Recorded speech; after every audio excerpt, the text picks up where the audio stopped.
आज जो हम टॉपिक यहाँ पर टच करने वाले हैं वो आज तक मैंने जितने भी सेशंस करे हैं उन सब में से सबसे इम्पॉर्टेंट टॉपिक है, वो है how to choose your career. कि जो पेरेंट्स हमसे एक्सपेक्ट करते हैं कुछ हद तक वो एक्सपेक्टेशंस भी पूरी हो जाए और जो हम करना चाहते हैं वो भी हम कर सकें और आगे फाइनेंशियली ग्रो करने की जो पॉसिबिलिटीज़ हैं वो इनफाइनाइट हो। इससे पहले कि मैं आप लोगों को बताऊं कि ये चीज़ कैसे होगी या हमको क्या करना है, इसके लिए मैं आप लोगों से जानना चाहूँगा आप लोग अपना करियर कैसे चूज़ करते हैं। सर हम करियर चूज करते हैं जो हमारे पेरेंट्स आपस में सोचते हैं, जो बनना चाहते हैं वो सोचते हैं कि इसमें हमारा चिल्ड्रन फाइनेंशियली सही सक्सेसफुल हो सकता है और हो सकता है वो हमारे दिमाग में पहले से बचपन से सेट कर देते हैं कि आपको ये बनना है और हम छोटे होते हैं तो हम सोचते हैं कि यही हमारे लिए अच्छा ऑप्शन होगा, इसमें सक्सेसफुल हो सकते हैं। फिर वो बच्चे वही करने लग जाते हैं और फिर ये 90% बच्चे इससे चुनते हैं। मोस्टली क्या होता है कि फ्रेंड सर्कल के दबाव में आके लोग भेड़-चाल में आके कर लेते हैं, फ्रेंड ये करना तो हम भी ये करते हैं। सर बेसिकली जो होता है वो पेरेंट्स हमारे बोलते हैं कि 2 साल पहले उसने वो करा था, आज वो सक्सेस है। वो जो है तेरे बड़े भैया जो है वो आज यूएस में बैठे हैं, ये जॉब कर रहे हैं। हाँ, तो बेसिकली ये कहते हैं कि तू भी ये कर ले, तू भी उसकी तरह स्टैंड हो जा। कोई इंटरेस्ट के बारे में बात नहीं करता कि हमारा इंटरेस्ट किसमें है किसमें नहीं है। सर वो पेरेंट्स जब हमसे पूछते हैं कि आप ये नहीं करना वो नहीं करना तो बताओ क्या करना है, तो सर कई बार ये भी होता है कि हमारे पास ही जवाब नहीं होता, हम क्या करें, हमें यही नहीं पता होता।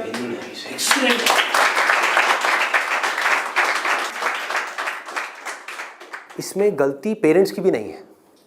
जैसे मैं आपको बोलता हूँ कॉमर्स, कुछ लिमिटेड ऑप्शंस माइंड में आते हैं। क्या आते हैं? सीए आता है और बीकॉम आता है और बीबीए आता है, एमबीए आता है, सीएफए आता है, और कोई ऑप्शन आता है? आता ही नहीं है। तो ध्यान से देखो क्या हो रहा है। हम सब बच्चों की सोच एक जैसी है, सब पेरेंट्स की सोच एक जैसी है। तो ये पेरेंट्स की सोच किसने बनाई? क्या उनकी गलती है? इस पूरी की पूरी सोसाइटी ने मिलकर बनाई। पेरेंट्स की सोच बनी और पेरेंट्स से बचपन से आज तक जो उन्होंने सुना देखा करा वहां से आपकी सोच बनी आपके पेरेंट्स से। तो अल्टीमेटली आप में और आपके पेरेंट्स में कोई फर्क नहीं है, उनको ब्लेम मत करो। आपकी सोच भी उनके जैसी ही है। अगर नहीं है तो बताओ कोई और ऑप्शंस। नहीं आते ना माइंड में? साइंस में बोलता हूं, साइंस बैकग्राउंड, क्या ऑप्शंस आते हैं माइंड में? इंजीनियरिंग। इंजीनियरिंग में भी क्या आता है? जैसे इंजीनियरिंग वर्ड आता है क्या आता है माइंड में? आईआईटी आता है। ठीक है। मेडिकल में क्या आता है? एमबीबीएस, सर्जन्स, और कुछ? नो सर, बस यही है। देखो हमारी सोच कितनी लिमिटेड हो गई है। माइंड में कुछ आता ही नहीं है तो करेंगे कैसे? आपके माइंड में कुछ आएगा तभी तो वो चीज होगी। अगर माइंड में हिमालय नाम का पहाड़ होगा तभी तो उस पर चढ़ोगे। माइंड में हिमालय है ही नहीं तो कैसे चढ़ोगे? वहां तक जाना तो बहुत दूर की बात है। क्या करोगे? तो क्या होगा आपके साथ में?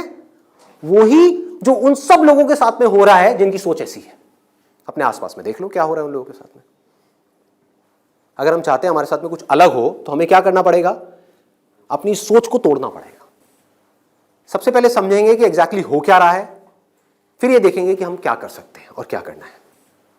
इसको आप पीछे सर्कुलेट कर दीजिए।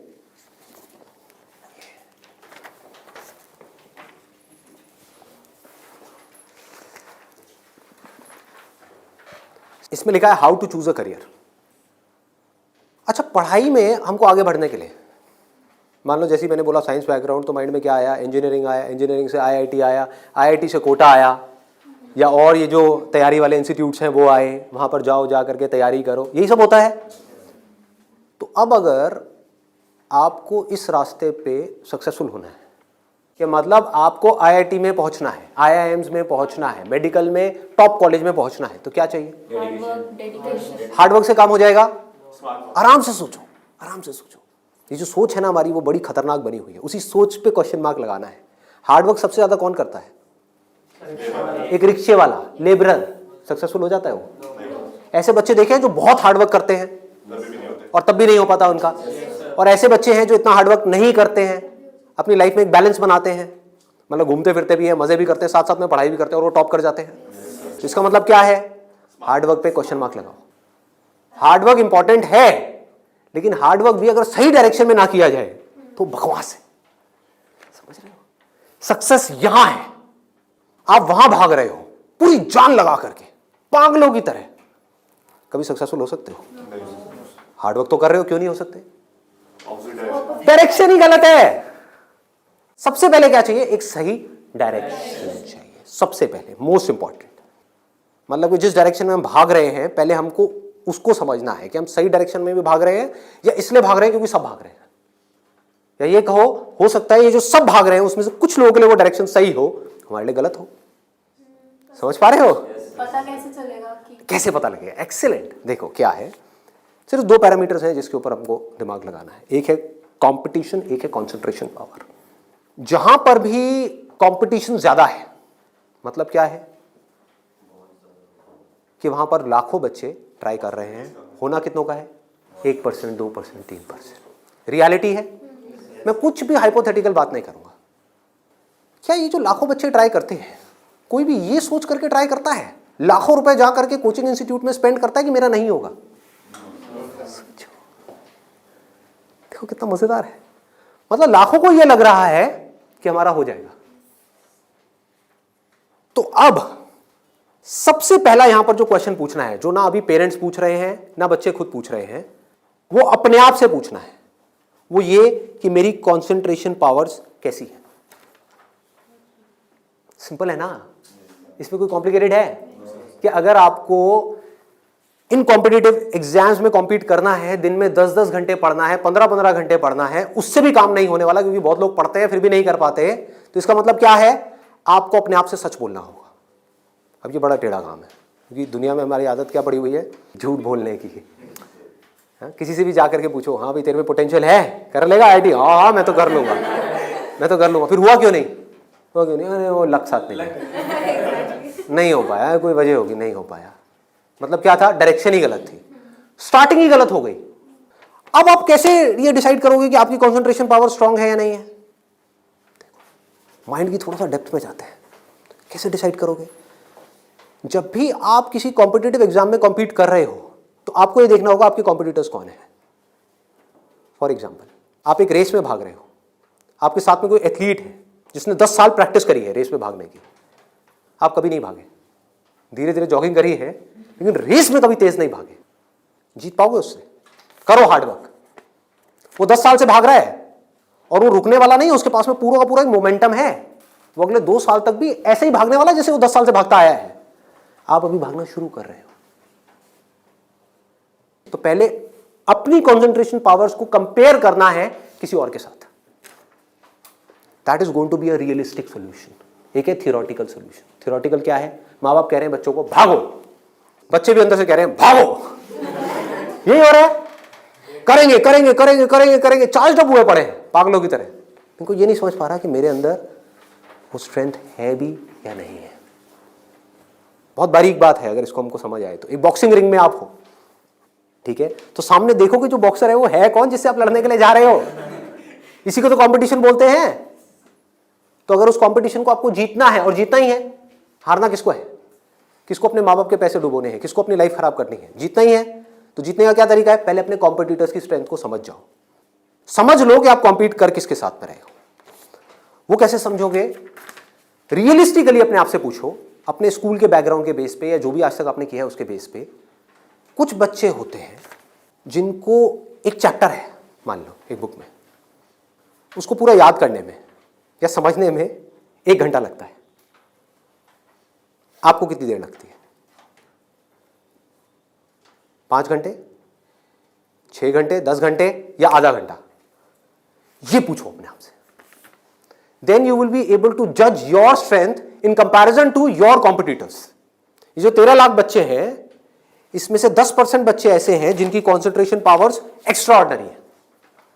उनसे अगर आप कॉम्पीट कर रहे हो तो एटलीस्ट आपकी कॉन्सेंट्रेशन पावर्स एक्स्ट्रा ऑर्डिनरी होनी ही चाहिए। और कॉन्सेंट्रेशन पावर एक दिन में एक्स्ट्रा ऑर्डिनरी नहीं होती है, ये प्रैक्टिस है। मतलब उन्होंने कई सालों तक इसकी प्रैक्टिस करी है, तब जाके उनकी कॉन्सेंट्रेशन पावर एक लेवल तक पहुंची है। तो आप अपने आप से ईमानदारी से सवाल पूछो तो सही कि आपकी कॉन्सेंट्रेशन पावर है कैसी। अगर एक्स्ट्रा ऑर्डिनरी है और आप ऐसे कंपटीशन में जा रहे हो जहां पे कंपटीशन बहुत हाई है, तो आपके सक्सेसफुल होने के क्या चांसेस हैं? क्या 100% है? पूछो अपने आप से, दिमाग को खोलो। दिमाग बंद हुआ पड़ा है लोगों का। आईआईटी में लोग कहाँ से आते हैं? सिर्फ दिल्ली से आते हैं, सिर्फ बॉम्बे से आते हैं? कहाँ से आते हैं? ऑल ओवर इंडिया से। मान लो 1 लाख बच्चे ऐसे हैं इंडिया में अलग अलग स्कूल्स में जो अपनी अपनी क्लास में टॉपर हैं। उनको क्या लग रहा है कि मेरी स्ट्रेंथ बहुत तगड़ी है। ये बात हो रही है टॉपर्स की। लेकिन जब वो जाएंगे कॉम्पीट करने तो और भी ऐसे टॉपर्स आए होंगे जो उनसे भी आगे होंगे। आप समझ गए?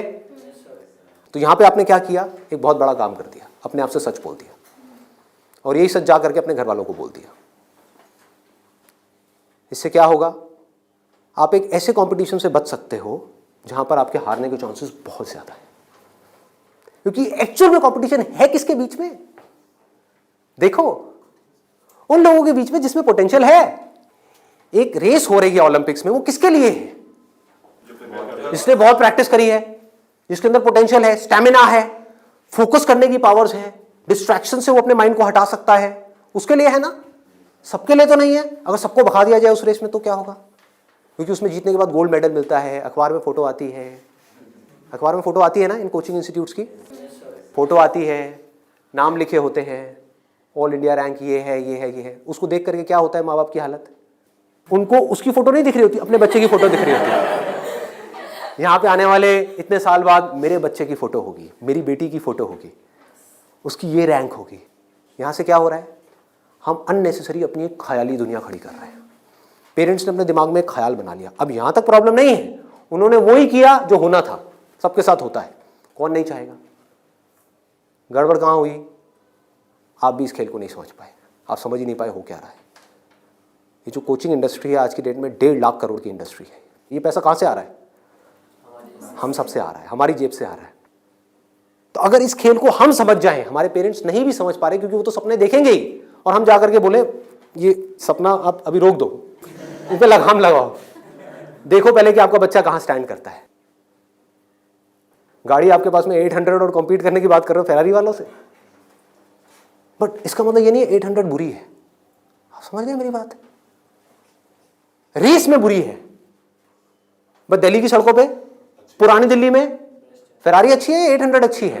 800 अच्छी है, ज्यादा सक्सेसफुल है। बट वही अगर उस रेस में चली जाए जिसमें सब भाग रही हैं और सारी 800 नहीं है, फरारीज है, एक से एक फरारीज है, किसमें कितनी आग लगी हुई है वो आपको पता ही नहीं है। आप समझ पा रहे हो? कोई आ रहा है कहीं से, उस बच्चे में कितनी आग है और कितना पोटेंशियल है वो आप सपने में भी नहीं सोच सकते, और आप उससे लड़ने की बात कर रहे हो। किस बेस पे? क्योंकि मेरे घर वालों ने ये सपना देखा है और मुझे सपने को सच करना है। पोटेंशियल है या नहीं है? पूछो अपने आप से, तो आपको क्लियर कट जवाब मिलेगा। क्लियर कट 10% लोग ऐसे होते हैं जिनमें एक्चुअल में पोटेंशियल है इन एग्जाम्स में कॉम्पीट करने का। तो if you are there in that top 10% category, तो अब आपका हार्डवर्क यहां पे काम आने वाला है। Depending upon your hard work, बशर्ते आपके अंदर पोटेंशियल हो। फॉर एग्जाम्पल फेरारीज की रेस हो रही है, उसमें आपने पूरी जान लगा दी, एक सेकंड के लिए भी डिस्ट्रैक्ट नहीं हुए। ठीक है, डिस्ट्रैक्ट होने में 1 सेकंड लगता है। डिस्ट्रैक्शंस वाला मेरा सेशन है पावर ऑफ फोकस, वो देखा होगा आप लोगों ने। बहुत तरह की डिस्ट्रैक्शंस है। मान लो आप हो तो फेरारी, लेकिन डिस्ट्रैक्ट हो गए, रुक गए, रेस यहां हो रही है, आप यहां चले गए, आउट है कि नहीं? तो आपको पूरी तरह से फोकस्ड रहना पड़ेगा, हार्डवर्क करना होगा, डेडिकेशन चाहिए, डिजायर चाहिए, सब कुछ चाहिए। लेकिन सबसे पहले क्या चाहिए? इंजन में दम होना चाहिए, अंदर वो पोटेंशियल होना चाहिए, एक्स्ट्रा ऑर्डिनरी कॉन्सेंट्रेशन पावर्स होनी चाहिए। ये बात हमको समझ क्यों नहीं आ रही है? अब क्यों चाहिए कॉन्सेंट्रेशन पावर्स? कभी सोचा है? 2 तरह के काम है इस दुनिया में, एक वो जिसमें हमारा इंटरेस्ट है, दूसरा वो जिसमें इंटरेस्ट नहीं है। जहां इंटरेस्ट नहीं है वहां पर कॉन्सेंट्रेशन पावर्स का स्ट्रांग होना बहुत जरूरी है, जहां है वहां पर नहीं है, क्योंकि वहां तो ध्यान लग जाता है। वीडियो गेम खेलने के लिए कॉन्सेंट्रेशन पावर चाहिए क्या? क्यों? क्यों? इंटरेस्ट है तो वहां पर कॉन्सेंट्रेशन हो जाता है, खेलने में कॉन्सेंट्रेशन हो जाता है, और बहुत सारी चीजों में कॉन्सेंट्रेशन हो जाता है। पढ़ाई में हमें कॉन्सेंट्रेट करना पड़ता है, और चाहिए ही चाहिए, क्योंकि पढ़ाई में 99.99% लोगों का इंटरेस्ट नहीं होता। तो कैसे पढ़ाई में क्रैक कर पाएंगे? तब जब अपने ध्यान को ऐसी जगह पे रोकना आता हो जहां पे हमारा इंटरेस्ट नहीं है। और ऐसी स्ट्रेंथ कितने लोगों में होती है? सच सच बताना आज, मतलब ईमानदारी से, आप में से कितने हैं यहां पर जो आप क्लेम कर सकते हो कि मेरी जो कॉन्सेंट्रेशन पावर्स हैं वो एक्स्ट्रा ऑर्डिनरी है? ऑनेस्टली आपकी है, let's give a big hand for it. हम सब में से सिर्फ एक की, और ट्राई कौन करते हैं? सब करते हैं। मेजॉरिटी ऑफ पीपल, सब तो नहीं कह सकते, मेजॉरिटी ऑफ पीपल करते हैं। है ना खतरनाक खेल। और एक बहुत बड़ी चीज हुई है अभी यहां पर, आप में से सिर्फ एक ने अपना हाथ उठाया, बाकी ने नहीं उठाया। इसका मतलब आपने क्या किया? सच बोल दिया, एक्सेप्ट कर लिया। अगर अपने घर पे भी एक्सेप्ट कर लो तो क्या होगा? खेल शुरू होने से पहले ही खत्म हो जाएगा। अगर ये मेजॉरिटी ऑफ बच्चों को समझ आ जाए, इंडिया में लाखों बच्चे मेरी वीडियोस देखते हैं, उनको ये समझ आ जाए और वो अपने आप से सच बोल दें, अपना हाथ ऊपर ना करें, अपने घर पे जाकर के बोल दें मेरी कंसंट्रेशन पावर एक्स्ट्रा ऑर्डिनरी नहीं है। हाँ, मेरी क्लास में कुछ 4 बच्चे हैं, उनकी है, और वो भी कॉम्पीट करने जा रहे हैं, उनको करने दो। मुझे नहीं लगता कि मैं जीत पाऊंगा इस खेल में। हाँ, कुछ और ऐसे खेल हैं जहां पर मैं फाड़ दूंगा, तो क्या होगा? अब क्या आपके पेरेंट्स भेजेंगे आपको? पहले ही बोल दो, आपने भेजना है भेज दो, लेकिन आपका पैसा डूबेगा। 5 लाख डुबोने हैं, डुबो दो। भेजना है भेज दो, मुझे पता है मेरा नहीं हो पाएगा।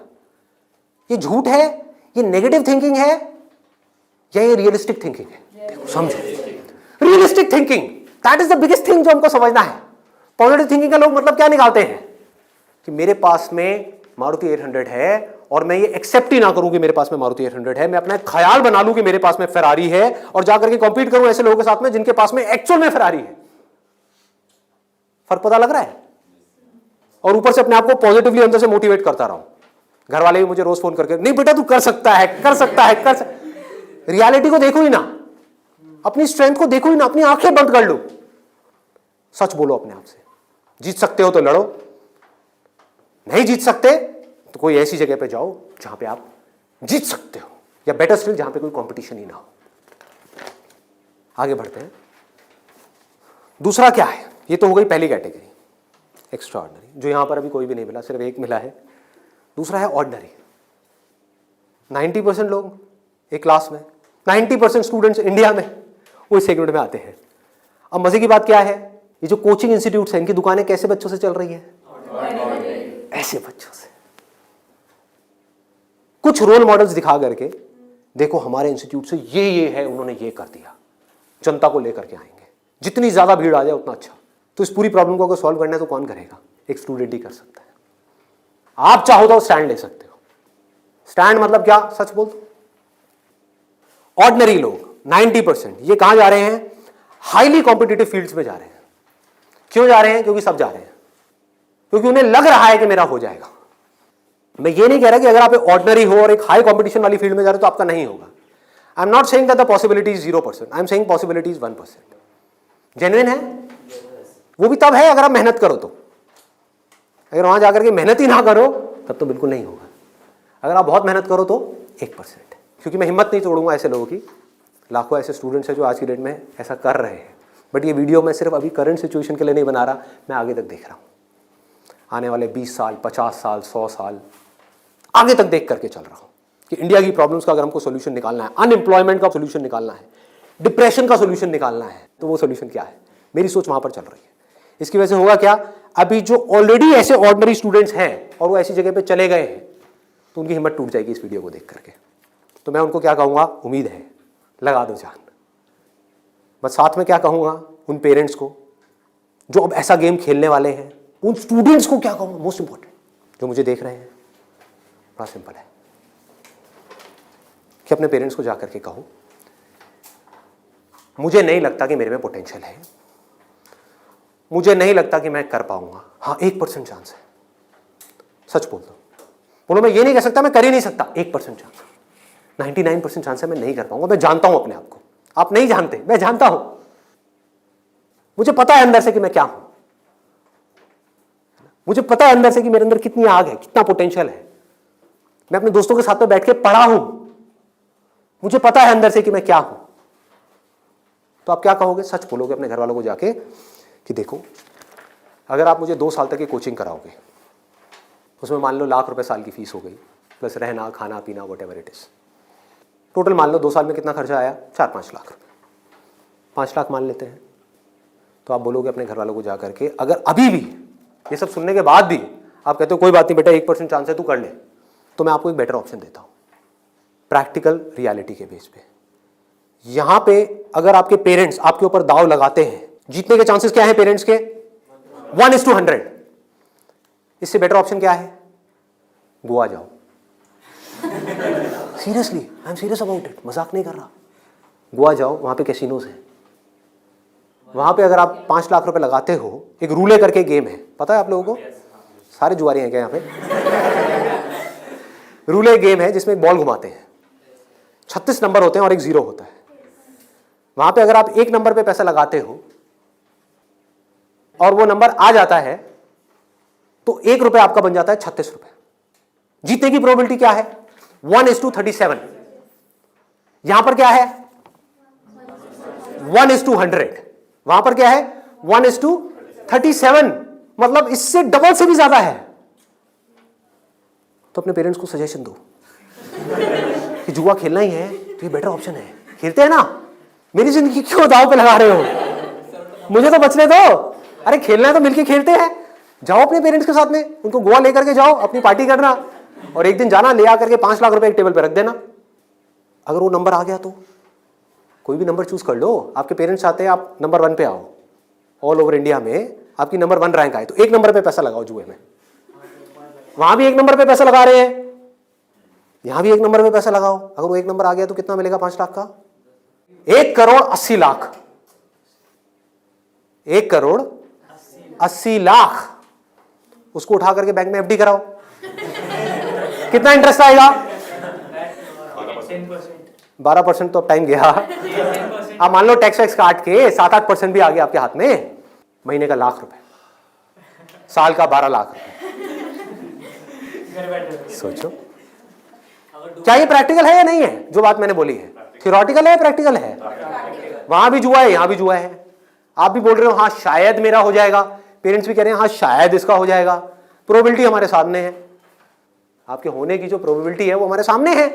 हाँ अगर आप एक्स्ट्राऑर्डिनरी में हो तो बात अलग है, मैं उसकी बात नहीं कर रहा।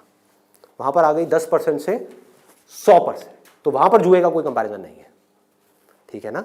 बट अगर आप ऑर्डिनरी में हो और वहां पर जाकर के आप कॉम्पीट कर रहे हो, इससे बेटर ऑप्शन है जुआ। और घर वाले कहेंगे पैसा डूब गया तो जुए में, तो बोलो वो तो यहां भी डूब रहा है। हाँ? यहां भी तो डूब रहा है। फर्क क्या है? इसको बोलते हैं एक रियलिटी के बेस पर समझ करके सोच करके लिया हुआ डिसीजन। तो अब तीसरा ऑप्शन क्या है हमारे पास में? कोई ऐसा करियर चूज करो, देखो कितना मजेदार है, जहां पे आपको कंसंट्रेशन पावर की जरूरत ही ना हो, not required. If you love singing, concentration power चाहिए क्या? नहीं चाहिए, हो जाएगा। किसी खेलने में इंटरेस्ट है तो वहां पे कंसंट्रेशन पावर बहुत स्ट्रांग चाहिए क्या? हो जाएगा, घंटों तक हो जाएगा। एक है कंसंट्रेट करना पड़ता है, एक है कंसंट्रेशन हो जाता है। दोनों में बहुत फर्क है। इंटरेस्टिंग है तो कंसंट्रेशन हो जाता है, इंटरेस्टिंग नहीं है, बोरिंग है तो कंसंट्रेट करना पड़ता है, फिर चाहे वो पढ़ाई हो चाहे जॉब हो। ये छोटी सी सोच चाहिए, समझ चाहिए। अब यहां पे क्या चलेगा? इन फील्ड्स में कंपटीशन क्या है? आर्ट हो गया, स्पोर्ट्स हो गया, कोई भी क्रिएटिव फील्ड हो गई, वहां पर कंपटीशन क्या है? बहुत ज्यादा है उन लोगों के लिए जो मीडियोकर है। लेकिन अगर आपके अंदर टैलेंट है, कोई कंपटीशन नहीं है, क्योंकि दोनों को आपस में कंपैरिजन किया ही नहीं जा सकता, कोई नंबर्स नहीं है ना। ध्यान से समझो, जैसे आप किसी एग्जाम में जाते हो तो एक कंपेयर किया जा सकता है आपको किसी से, क्योंकि आपके आए 90%, किसी और के आए 99%, तो कंपैरिजन है। टैलेंट में क्या है? आपके अंदर एक तरह का टैलेंट है, किसी और के अंदर और कोई तरह का टैलेंट है। आप जो कर सकते हो वो नहीं कर सकता, वो जो कर सकता है वो नहीं कर सकता। एक सिंगर है उसकी अलग तरह की आवाज है, कोई और सिंगर है उसकी अलग तरह की आवाज है। अब यहां पे भी एक छोटा सा प्रॉब्लम है। प्रॉब्लम क्या है यहां पर? प्रैक्टिकली आप लोग बताओ कि प्रॉब्लम क्या है यहां पर इस तरह का कुछ करने में? स्कोप क्या होगा, क्या नहीं होगा? देखो अगर टैलेंट हो तो स्कोप होगा या नहीं होगा? होगा। बट ऑब्वियस, टैलेंट कैसे डेवलप होता है? प्रैक्टिस। और ये भी तभी काम आएगा जब इंटरेस्ट होगा। समझ गए ना? जितना ज्यादा इंटरेस्ट होगा उतना ही ज्यादा पैशन होगा, जितना ज्यादा पैशन होगा उतना ही ज्यादा पैशन के साथ प्रैक्टिस करोगे, जितना प्रैक्टिस करते चले जाओगे उतना ही टैलेंट बढ़ता चला जाएगा, जितना आपका टैलेंट बढ़ता चला जाएगा आपके लिए कंपटीशन उतना ही कम होता चला जाएगा। क्लियर है ना? बट आप इन सारे रूट से भागने के लिए वहां पर जा रहे हो तो भगवान ही मालिक है आपका। समझ गए? पढ़ाई के टॉर्चर से बचने के लिए जबरदस्ती कोई ऐसा काम नहीं है जो आपको बहुत इंटरेस्टिंग लगता है फिर भी आप कर लो, आप कहो हाँ ये सही है, तो आपका वही हाल होगा जो वहां पे कंपटीशन में बाकी लोगों का हो रहा है। मतलब आपको जेन्युइनली चूज करना होगा कोई ऐसा interest which you are extremely passionate about, extremely passionate about. ठीक है, इससे भी एक स्टेप आगे बढ़ते हैं। यहां पे प्रॉब्लम एक है बहुत सिंपल सी, जो मेरे पास में कमेंट्स आते हैं कि हमें पता ही नहीं है कि ऐसा इंटरेस्ट क्या है। I don't know what that interest is. मेरे लिए ऐसा कोई इंटरेस्ट नहीं है, कोई ऐसा टैलेंट नहीं है, कोई ऐसी स्किल नहीं है जो मैं कह सकूं कि हाँ इसके बेस पे मैं अपनी पूरी लाइफ स्टेक पे लगा सकता हूं। उनके लिए क्या सोल्यूशन है? आपके घर वाले चाहते हैं आपको डिग्री मिले, आप चाहते हो कुछ अपना करना, फाइनेंशियली भी सक्सेसफुल हो जाओ, तो उसका ऑप्शन क्या है? ये रहा। यानी कि आप बहुत ज्यादा टफ एग्जाम्स को क्रैक नहीं कर सकते, बहुत ज्यादा टफ पढ़ाई नहीं कर सकते, लेकिन आप पढ़ सकते हो। तो आप एक ऐसी फील्ड चूज करते हो जहां पे कंपटीशन लो है, जहां पे कंपटीशन कम है, और अगर वहां पर आप स्मार्ट वर्क करने लग जाओ तो आपके जीतने के जो चांसेस हैं, सक्सेसफुल होने के चांसेस हैं, that starts from 10% and goes up to 100%, as good as उन लोगों के कंपैरिजन में जो यहां पर टॉपर है। और यहां पर कोई लिमिट नहीं है कि हम क्या कर सकते हैं। स्मार्ट वर्क को मैंने नीचे डिफाइन भी किया हुआ है कि what does smart work mean. It means developing your understanding, that is smart work. जो काम आप कर रहे हो उसकी समझ अगर आपको है कि आप क्या कर रहे हो, क्यों कर रहे हो, कैसे कर रहे हो, तो आप स्मार्ट वर्क कर रहे हो। समझ नहीं है बस कर रहे हो तो आप हार्ड वर्क कर रहे हो। अब इसमें मैं आपको एक प्रैक्टिकल एग्जांपल देने वाला हूं। एक सिंपल सा करियर मैं आपको बता रहा हूं, फिजियोथेरेपी। सुना इसके बारे में सबने? अभी कुछ दिन पहले मेरी नेक में थोड़ा सा पेन हुआ, मैंने गूगल पे जाकर के सर्च किया physiotherapy services at home in my area. Locality मैं नहीं बताऊंगा, नहीं तो लोग मेरे घर आ जाएंगे। तो मैंने सर्च किया, वहाँ पर ऊपर कुछ लिस्टिंग्स आई, कुछ वेबसाइट्स आई, उसमें एक डॉक्टर का नाम मुझे मिला, उनकी मैं वेबसाइट पे गया, वहाँ जा करके उन डॉक्टर के बारे में मैंने 2-3 मिनट पढ़ा, समझा, मुझे अच्छा लगा पढ़ करके, समझ करके। उनको फ़ोन किया, वो मेरे घर पे आए, उन्होंने मुझे 7 दिन तक फिजियोथेरेपी ट्रीटमेंट दिया। वो एक ट्रीटमेंट का लेते हैं 500 से 700 रुपये, कई बार 1000 रुपये भी लेते हैं, depending upon the complications and time involved. मेरे से उन्होंने लिए 500 रुपये। मैंने उनसे पूछा कि आप दिन में ऑन एन एवरेज कितने ट्रीटमेंट्स करते हो? उन्होंने कहा एक दिन का ऑन एन एवरेज मैं 8 से 10 ट्रीटमेंट्स करता हूँ। मैंने कैलकुलेशन करी, दिमाग चलाया, 8 से 10 का मतलब क्या हुआ? 4 से 5,000 रुपये एक दिन का, एक महीने का नहीं, एक दिन का। कितना हो गया एक महीने का? लाख से 1.25 लाख रुपए।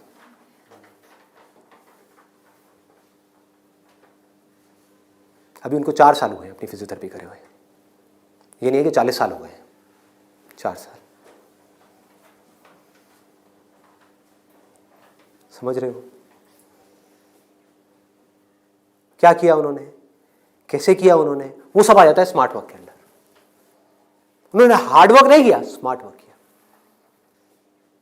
ज्यादातर लोग क्या करते हैं, एक हाईली कॉम्पिटिटिव फील्ड के अंदर जाकर के कॉम्पीट करते हैं, वहां होता है नहीं, जाकर के किसी लोकल कॉलेज में फंस जाते हैं, वहां से निकल करके जॉब के लिए धक्के खाते हैं। इसके आगे सोच बढ़ ही नहीं पाती है। जॉब नहीं मिल रही तो दुखी हो जाते हैं, उसके बाद में जब बहुत टाइम तक जॉब नहीं मिल रही होती तो जो भी जॉब होती है, जैसी भी जॉब होती है, कर लेते हैं। होता है प्रैक्टिकली ऐसा है? नहीं होता है। पढ़ाई करिए किसी फील्ड में, जॉब कर रहे हैं किसी और फील्ड में, मतलब जो वो पढ़ाई करी वो बेकार हो गई। स्मार्ट वर्क किसे कहते हैं? आप एक फिजियोथेरेपी कॉलेज में गए, कोई टॉप कॉलेज नहीं जहां पे अगेन कंपटीशन है, किसी लोकल कॉलेज से। क्योंकि कोई भी जब फिजियोथेरेपी कराता है तो पूछता नहीं आपने कौन से कॉलेज से किया है। मैंने नहीं पूछा, कोई नहीं पूछता। तो किसी भी कॉलेज से अच्छे से जा करके आप स्टडी करके आ गए, डिग्री लेकर के आ गए, आप कहीं भी जाओगे कभी भी आपको जॉब तो मिल ही जाएगी, जो सुन करके आपके घर वाले कन्विंस हो जाएंगे, कहेंगे हाँ ठीक है, बैकअप प्लान तो है। तो एक ऐसा रास्ता जहां पर वर्स्ट केस सिनेरियो में आपको जॉब भी मिल जाए, लेकिन बेस्ट केस सिनेरियो की कोई अपर लिमिट ना हो। अब बात आती है कैसे करोगे आप इस चीज को। इसका स्कोप देखो, कि आने वाले टाइम में अभी जितनी तेजी से मोबाइल, लैपटॉप, कंप्यूटर सब लोग इस तरह भाग रहे हैं, सबके ये प्रॉब्लम्स आनी ही आनी है। बैक में प्रॉब्लम आनी ही आनी है, नेक में प्रॉब्लम आनी ही आनी है, और पता नहीं कितनों को कितनी आनी आ भी रही है। आपके घर में भी जो आपके पेरेंट्स हैं उनको सबको कहीं ना कहीं दर्द होगा। तो आपने पहले तो ये समझा कि हाँ, इसका स्कोप कभी कम नहीं होने वाला, बढ़ने ही वाला है। ठीक है, इसमें कंपटीशन भी बढ़ेगा जब स्कोप ज्यादा है तो, लेकिन किन लोगों के लिए बढ़ेगा? जो हार्ड वर्क कर रहे हैं, लेकिन जो स्मार्ट वर्क को समझ पा रहे हैं वो कुछ भी कर सकते हैं। तो आप क्या कर सकते हो? आपने कहा कि सिर्फ इससे काम नहीं चलने वाला, वो मुझे समझ आ रहा है, जैसे मैंने फिजियोथेरेपी का किया, सिर्फ इससे काम नहीं चलने वाला, तो इसके साथ में कुछ और चीजें भी हैं जो मुझे सीखनी पड़ेंगी। क्या सीखना पड़ेगा? जिसका हो सकता है इससे डायरेक्ट कोई कनेक्शन ना हो। 1 महीने का छोटा सा कहीं से वेबसाइट डेवलपमेंट का कोर्स कर लिया, और ऑनलाइन मार्केटिंग का, कि ऑनलाइन मार्केटिंग कैसे करते हैं। गूगल में जब भी आप कुछ सर्च करते हो तो वहाँ पे एड्स आती हैं, उसको बोलते हैं गूगल एडवर्ड्स। ये किस तरह से काम करता है? आपने कहा ऑनलाइन मार्केटिंग मैंने सीख ली, उसके अलावा मुझे अपनी कम्युनिकेशन स्किल्स पे काम करना होगा, क्योंकि अगर मैं कहीं जा रहा हूँ, किसी से बात कर रहा हूँ और मैं बेवकूफ़ लग रहा हूँ बात करने में, तो कोई मुझे दोबारा क्यों बुलाएगा? तो आपने क्या किया? कम्युनिकेशन स्किल्स का एक कोर्स किया 1 महीने का, उसके अलावा इंग्लिश स्पीकिंग का एक कोर्स किया 6 महीने का या 1 साल का। इस सबसे हो क्या रहा है? आप एज एन इंडिविजुअल बेटर बनते चले जा रहे हो। उसके बाद में धीरे धीरे आप अपनी एक क्लाइंटेल बनाओगे। शुरू में मान लो आपको दिन में 2 या 4 लोगों ने बुलाया, वर्स्ट केस सिनेरियो मान लो ना, घर से आप ऑपरेट कर रहे हो, अभी आपने कोई अपना क्लिनिक नहीं बनाया है, घर से आप ऑपरेट, और ये कोई थ्योरेटिकल बात नहीं है, ऐसे बहुत सारे लोग हैं जो ऑलरेडी ये काम कर रहे हैं, बहुत लोग कर रहे हैं। अपने नाम को मल्टीपल वेबसाइट्स में आप लिस्ट कर दोगे, इनको डायरेक्टरीज बोलते हैं, ऑनलाइन डायरेक्टरीज। तो ऑनलाइन सर्च इंजन में कोई भी कुछ भी सर्च करेगा तो कहीं ना कहीं वो आप तक पहुंच जाएगा, चाहे वो एक वेबसाइट के थ्रू पहुंचे, चाहे आपके थ्रू पहुंचे, चाहे ऐड के थ्रू पहुंचे, चाहे कहीं से भी पहुंचे, वो आप तक पहुंचेगा। अगर उनको आपने सेटिस्फाई कर दिया, अपनी बातों से भी, अपने ट्रीटमेंट से भी, ईमानदारी से, जेन्युइनली अच्छा ट्रीटमेंट कर दिया, तो वो क्या करेंगे? लोकेलिटी में रिकमेंड करेंगे, अपने फ्रेंड सर्कल में करेंगे, अपने रिलेटिव्स में करेंगे। तो धीरे धीरे क्या होगा? कुछ महीनों में क्या होगा? यहां पे थोड़ा पेशेंस रखना होगा। ये नहीं है सारा काम 1 दिन में हो जाएगा। आईआईटी में भी आपका एडमिशन हो गया तो ये नहीं कि हलवा है वहां से क्लियर करना, 4 साल तक लग करके दिन रात काम तो करना ही पड़ेगा ना, यहां भी करना पड़ेगा। तो आप सीखते जा रहे हो, समझते जा रहे हो, धीरे धीरे आपको कुछ ऐसी टेक्नोलॉजीज के बारे में पता लगेगा, कुछ ऐसे इक्विपमेंट्स के बारे में पता लगेगा। इसमें हजारों तरह के इक्विपमेंट्स हैं, हजारों तरह की चीजें हैं, अलग अलग तरह के ट्रीटमेंट्स के लिए। इतनी बड़ी फील्ड है ये। आप आने वाले टाइम में फिजियोथेरेपी का एक ऐसा क्लिनिक बना सकते हो अपनी सिटी में या कहीं पर भी, जो अपने आप में स्टेट ऑफ द आर्ट हो, मतलब ऐसा जो पूरे इंडिया में ना हो। और क्लिनिक आप ऐसे करते करते धीरे धीरे, अभी 1 दिन में या 2 दिन में नहीं होगा, मान लो 5 साल में होगा, 10 साल में होगा, 20 साल में होगा। क्लिनिक कितना बड़ा हो सकता है, कितने क्लिनिक्स हो सकते हैं, क्या क्या हो सकता है, कोई लिमिट नहीं।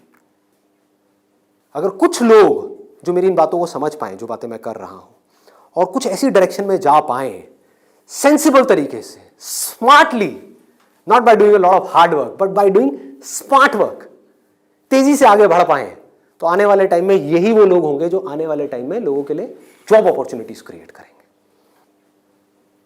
अंदर से एक ये फीलिंग होनी चाहिए कि मुझे लोगों की प्रॉब्लम्स को सॉल्व करना है। अगर मैं कर पाया तो मेरी प्रॉब्लम्स तो सारी अपने आप सॉल्व हो जाएंगी, वो लोग करेंगे ना। अगर आपने किसी के दर्द का इलाज कर दिया तो वो आदमी आपको पता है क्या कहेगा? बताओ आपको क्या चाहिए। वो लोग आपके पीछे आएंगे। आपने उनको बोल दिया ना, नहीं मैं आज आपका ट्रीटमेंट नहीं कर रहा, नहीं डॉक्टर साहब आप बताओ कब आओ। मतलब कि अपने आप को अंदर से स्ट्रांग बना लो तो दुनिया भागती हुई आपके पास आएगी। ये एक रास्ता है। एक है अंदर से तो स्ट्रांग बनो मत और दुनिया के पीछे भागते रहो। भैया मेरा कुछ हो सकता है, भैया मेरा कुछ हो सकता है, भैया कहीं लगवा दो, जॉब लगवा दो, भैया ये भैया वो भैया वो। अरे काहे का भैया, समझे? ये एटीट्यूड चाहिए। डंके की चोट पे आप काम करो। मैंने लाइफ में जो भी काम किया है बिल्कुल एटीट्यूड के साथ किया है। ये मैं कर रहा हूं, आपको चाहिए तो लो, नहीं चाहिए तो आगे बढ़ो। Does not make any difference to me, क्योंकि मैं जो कर रहा हूं आई बिलीव इन इट। मैं कोई भीख नहीं मांग रहा हूं आपसे। और बहुत सारे लोग होते थे जिनको मैं मना कर देता था, जो मैं नहीं कर रहा तुम्हारा शूट, और वो जा करके 4 लोगों को पकड़ के ले आते थे, ये बंदा जेन्युइन है, इसमें दम है ना बोलने का। वो दम कहां से आता है? सोच से आता है।